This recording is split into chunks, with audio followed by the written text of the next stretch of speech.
अस्सलाम वालेकुम दोस्तों, welcome to YouTube channel success coaching centre. तो आज हम जो है आपका हमारे 10 सबक और अल्हम्दुलिल्लाह से 4 नज़्म और कुछ गज़ल कंप्लीट हो चुकी है। आप जाकर हमारे जो है वो चैनल पर देख सकते हैं। आज हम कुछ नया लाए हैं आपके लिए कि हर सबक के आखिर में जो कवायद होता है बच्चों, आज हम वो कवायद पढ़ेंगे और वो आपको समझाने की कोशिश करेंगे, क्योंकि कवायद भी हमारे 20 मार्क्स का कवायद होता है एग्ज़ाम्स में।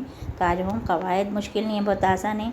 पिछले जमातों में जो हमने पढ़ा है उसी का निचोड़ है और कुछ नई चीज़ें उसमें एडेड है, तो हम वो देखते हैं। तो बच्चों देखिए, इधर पहला सबक हज़रत सलमान फ़ारसी के आखिर में सवालात के बाद हमको कुछ कवायद दिया हुआ है। यही सब कवायद हमको याद करना है, इसी में से हमको एग्ज़ाम्स में आता है। यहाँ पे हमको पता है, हम रिवाइज़ करा दे रहे हैं, जो है आपको पता ही होगा, पता है, आप बहुत होशियार हो। हुर्फ़ जार यानी क्या कहते हैं, ख़त कशीदा हुरूफ पर तवज्जो देते हुए हमको पढ़ना है। देखिए, अल्लाह ताला के बरगज़ीदा बंदे हमेशा हक़ की तलाश में सरगर्दा रहते हैं। तो इसमें जिसके नीचे अंडरलाइन है देखेंगे के की में, ये क्या है, हुर्फ़ जार है। हज़रत सलमान फ़ारसी रज़ियल्लाहु ताला अन्हो का शुमार ऐसे ही लोगों में होता है। तो यहाँ पे का, ठीक है। इसके बाद किसी वजह से उन्होंने जियान से तर्क वतन किया, से और ने उन्होंने सारी रुदाद अपने वालिद को सुनाई को वो शाम तक वहीं रहे। हम देख रहे हैं ये ख़त कशीदा हरफ़ों से पहले आने वाले अल्फाज इस्म और ज़मीर हैं, जैसे अल्लाह ताला के हक़। यहाँ पे हमको पहले जो है उसमें अल्लाह ताला के बाद, यानी ये इस्म के बाद क्या आया है, के, ठीक है। उसके बाद हक़ के बाद दिया हुआ है की। उसके बाद लोगों किताबों में।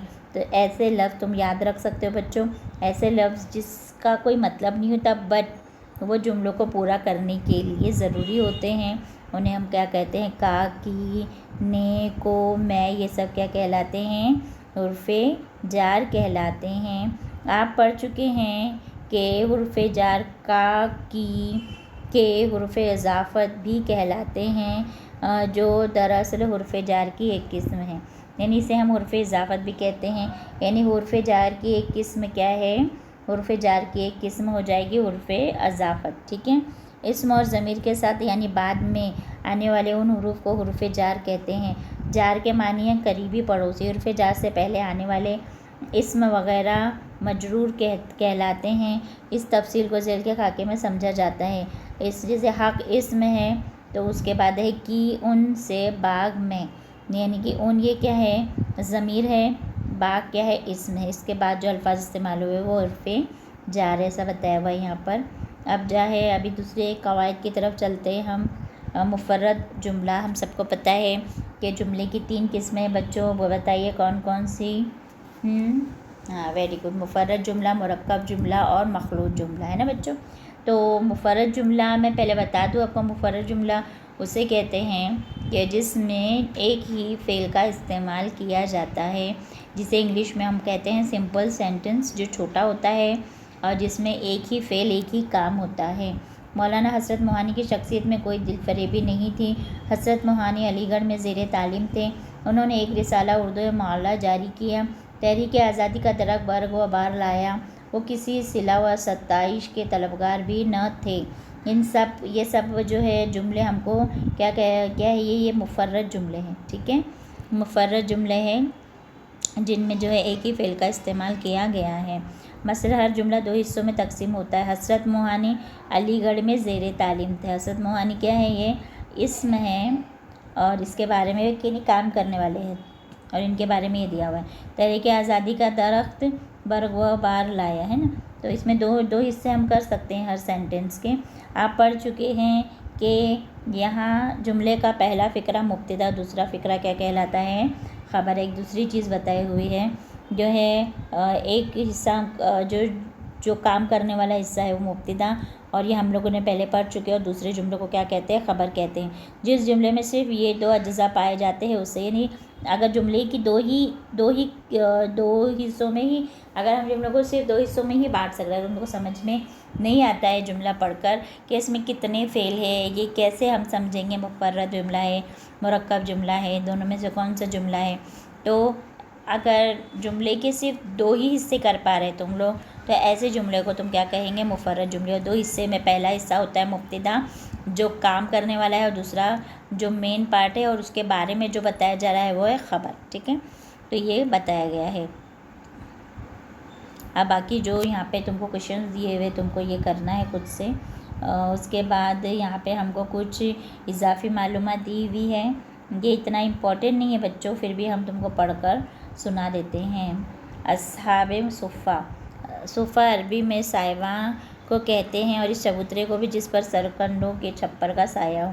अल्लाह ताला के रसूल सल्लल्लाहु अलैहि वसल्लम मदीना मुनव्वर में मस्जिद बनाई तो उसके शुमाली और मशरक़ी हिस्से में मुसलमानों के लिए जिनका कोई घर या बार न था, एक चबूतरा बनाकर उस पर छप्पर डाल दिया था। बाहर से ऐसा शख्स आता जिसके साथ अहलो अयाल भी न होते, वो उस चबूतरे पर डेरा डाल देता। ये सहाबा कराम रात दिन अल्लाह के रसूल सल्लल्लाहु अलैहि वसल्लम के इरशादात से बहरावर होते, कुरान मजीद सुनते समझते और वक्तन फ़ौक्तन मुख्तलिफ़ इलाक़ों में इस्लाम की तबलीग के लिए भेज दिए जाते थे।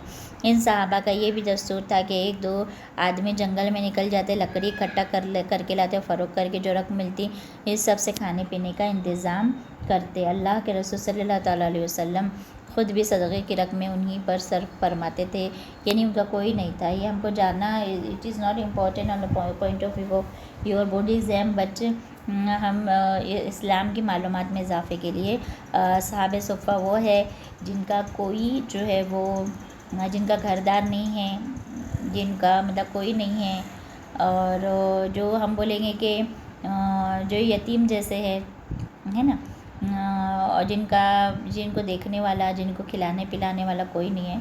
तो सल्लल्लाहु अलैहि वसल्लम ने उनके लिए एक चबूतरा जिसे तैयार किया था, वो वहीं रहते थे, कुरान शरीफ पढ़ते थे, इबादत करते थे, उन्हीं को हम अस्हाब सुफ़ा कहते हैं।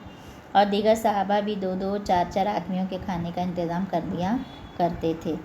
तो बच्चों ये हमको पहले सबक में इतना ही बताया हुआ है, तो इसके अलावा अभी हम चेक करते हैं दूसरे सबक में क्या। तो बच्चों सेकेंड चैप्टर में अपने हमसाये से में हमको मोस्टली कुछ बताया हुआ नहीं है कि कौन सा जो है वो क़वाइद वगैरह के बारे में कुछ नॉलेज दी हुई नहीं है। बस ये पड़ोसी के बारे में कुछ इजाफी मालूमात दी हुई है, तुम पढ़कर वो अपने मालूमात में इजाफ़ा कर सकते हो। इसी तरह हम हर सबक के पीछे देखते हैं कि कौन कौन जो इसमें कौन कौन सी जो है वो मालूमात दी हुई है, उस हिसाब से जो है हम आपको समझाएंगे। ठीक है, इसके बाद बच्चों डायरेक्टली छठे सबक में जो है इस क़वाइद दी हुई उसी के बारे में हम मालूमात हासिल करेंगे। तो बच्चों अभी हमने जो है मुफ़र्रद जुमले की तारीफ़ देखे, कैसे पहचानना है देखे। इसकी और एक दूसरी केस में है मुरक्कब जुमले, बहुत इंपॉर्टेंट है। मुफ़र्रद मुरक्कब मखरूज जुमलों के बारे में आता है। तहरीक आज़ादी का दरक बर्ग व बार लाया तो इसकी फसल का लोगों में बंटवारा हुआ। ज़िया सुलेमान नदवी लिखते हैं कि इलाहाबाद में कांग्रेस का एक जलसा था। उन्होंने किसी दर्जी से शेरवानी की तराश सीख ली और दर्जी का किस्सा ही पाक हो गया। यहाँ पे आप लोग देख रहे हैं ऑब्लिक डाला हुआ है, इससे क्या पता चल रहा है कि यहाँ पे एक सेंटेंस ख़त्म हुआ है और इससे सेंटेंस को जोड़ा हुआ है। यहाँ पे तो से, यहाँ पे के से, और यहाँ पे और से जुमले को जोड़ा हुआ है, और यहाँ पे दूसरा जुमला स्टार्ट हुआ है। यानी यहाँ पे पता चलता है कि जुमले 2 फेल है जुमले में। ठीक है, आगे देखते हैं, हम डेफिनेशन पढ़ेंगे तो खुद ब खुद आप लोगों को समझ में आ जाएगा कि ऊपर की मिसालों के जुमले 2-2 हिस्सों में तकसीम होते हैं। इनमें अल्फाज तो के और तिरछे खतूत के दरमियान लिखे गए हैं, अपने से पहले और बाद आने वाले हिस्सों को जोड़ते हैं। ऐसे जुमलों का हर हिस्सा आज़ाद फ़िक्रा कहलाता है, अगरचे अपनी जगह पूरा जुमला भी है। जब ये आज़ाद फ़िक्रे हुरूफ़ अतफ़ तो मगर के और वगैरह हुरूफ़ अतफ़ है, ये जो 2 जुमले को जोड़ते हैं उन्हें कहते हैं हुरूफ़ अतफ़ से जोड़े जाते हैं, उनसे मुरक्कब जुमला बनता है। आज़ाद फ़िक्रों को जोड़कर मुरक्कब जुमला बनाने के लिए फिर वरना लेकिन वगैरह का भी इस्तेमाल कर सकते हैं हम। ठीक है, तो इसी तरह यहाँ पर तुमको एक्सरसाइज दी गई है, वो एक्सरसाइज करना है। चलिए करते हैं मिलकर। ओके, दावत का वक्त आया, डेस्ट मेहमान के लिए ड्योढ़ी में चटाई बिछा दी। तो मेहमान के लिए कि और मेहमान के लिए कि फिर मेहमान के लिए। दावत का वक्त आया तो मेहमान के लिए ड्योढ़ी में चटाई बिछा दी, ऐसा हम लिख सकते हैं। उसके बाद ये तकिया दाहिनी बगल में है और बाएं हाथ में लोटा है। ठीक है। इसके बाद हमको दिया हुआ है कि वो एक जिंदा दिल इंसान थे,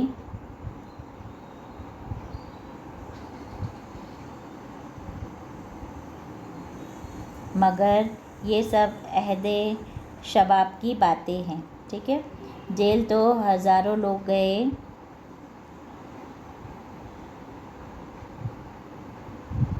लेकिन उनकी ज़िंदगी से हम नावाकिफ़ हैं। जुमला पढ़कर समझ में आ जाते हैं। वो गौर व फिक्र के आदी न थे, मगर उनमें तदब्बुर की कमी थी।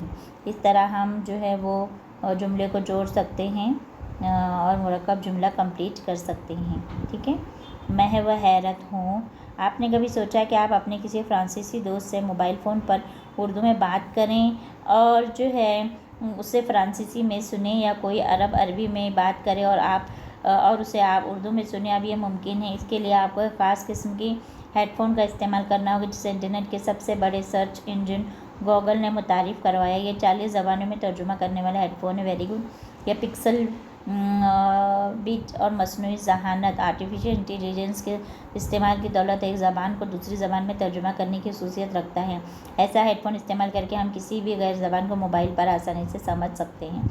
ये सिर्फ तर्जुमे की हद तक महदूद नहीं है। अगर हम किसी को फ़ोन करना चाहें तो मोबाइल हाथ में पकड़ने की भी ज़रूरत नहीं होती। हेडफ़ोन के माइक में हिदायत दें और वो फ़ोन पर राब्ता करें।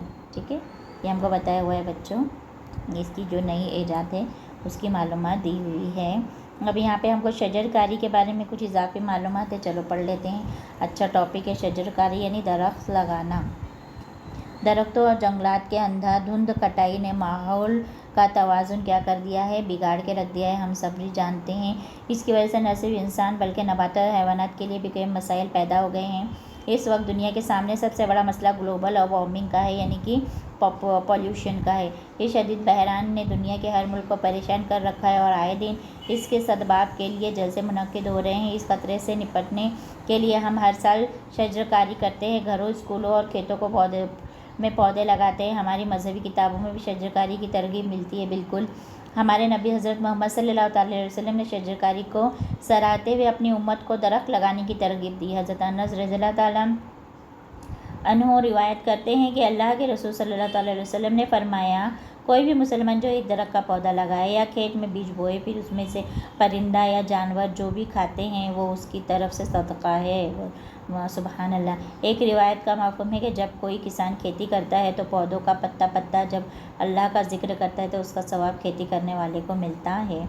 इस तरह जो है हमने अपने 6 अज़बाक में जो दिए हुए हमको क़वायद का मुताला हमने कर लिया है। बाकी क़वायद को हम अगले लेक्चर में इंशाअल्लाह ताला डिस्कस करेंगे। आज जितने हमने क़वायद को जो है वो सीखा है, उस पर जो भी मश्क आपको अवेलेबल है वो मश्क सवालात आप हल करिए, और हो सके तो हम आपको मश्क सवालात भी देंगे ताकि आपका जो है ग्रामर पूरी तरह पक्का हो जाए। मिलते हैं अपने नेक्स्ट लेक्चर में। अल्लाह हाफ़िज़।